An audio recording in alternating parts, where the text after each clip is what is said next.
When you order wine, you understand that Cabernets and Merlots are very different, and that Cabernets can be different amongst themselves.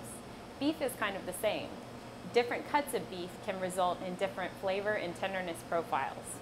All of the steakhouse cuts, the filet mignon, the New York strip, the T-bone, the porterhouse, and the ribeye come from only 2 primals on the animal. As you can see, there are 9 primals. The 2 that we're interested in are positioned right here in the middle of the back, the short loin and the rib. The rib is closer to the chuck end, which is a richer, more flavorful position. The short loin is closer to the round, which is going to have leaner characteristics. I've got some examples of the different steakhouse cuts so that you can identify them and also so that you can know what to avoid. Here we've got a 10-ounce center cut complete trim filet. Center cut means that it's the absolute center barrel cut of the tenderloin. Complete trim means that all exterior fat and ligament has been removed. When you're picking out a filet, you really want to avoid this right here. This is the chain. It's connected to the tenderloin by this little strip of fat and connective tissue. Kind of takes away from the experience of the filet because you really have to be a surgeon to get a good bite out of the chain. It's just not very much fun to dissect it.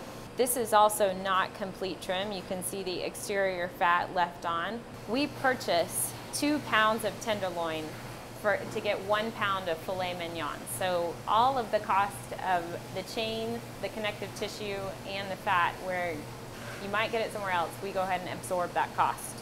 This is our beautiful New York strip. 16 ounces, is nice and thick so that it stays juicy on the grill. It's got about 1/4 to 1/8 of an inch of fat up here at this characteristic strip of fat where the cut gets its name. When you grill this strip of fat is kind of melt into the steak so that you really have a flavorful, juicy steak. Something to look out for though is the vein steak. The vein steak is the last steak on the primal towards the chuck end, and it has this ligament going right through the middle. Really takes away from the experience, and it's something to avoid. Here we've got our certified Angus beef porterhouse. This is a 32-ounce steak. It has a large fillet on this side of the bone, a very nice New York strip on this side of the bone, and including that bone in the steak will really intensify the flavors. This is a great steak to split with 2 people. Here's its smaller cousin, the T-bone. This is a 20-ounce cut.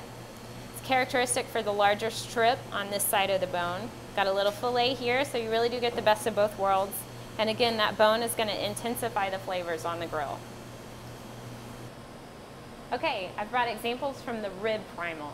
The rib primal is known for richness. Now, in the primal there are varying degrees of richness, which you can select depending on what you like. Here I've got a whole rib roll from which we cut ribeye steaks. Here at the Taste of Texas, you can come back and select which ribeye you'd like cut. So there are 2 ends of this rib roll, the chuck end and the loin end. The chuck end is going to be richer.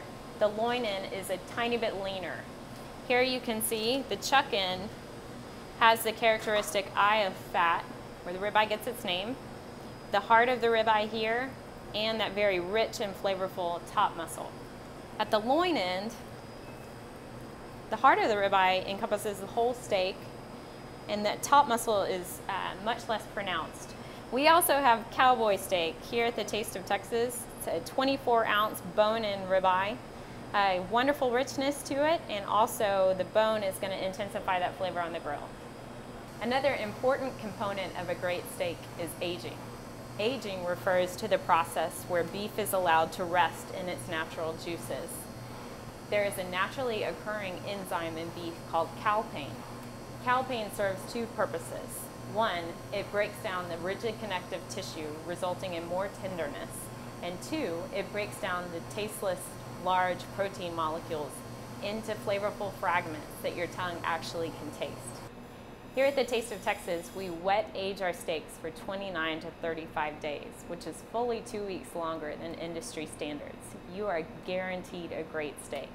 We found that the pristine beefy flavors and the wonderful tenderness of wet aging is overwhelmingly preferred by our customers. So like wine, beef has certain qualities that you can come to expect. Understanding this will help you recognize what cut is best for you when you go to buy your dinner. If you have any questions at all, please feel free to visit our website, tasteoftexas.com, and email us.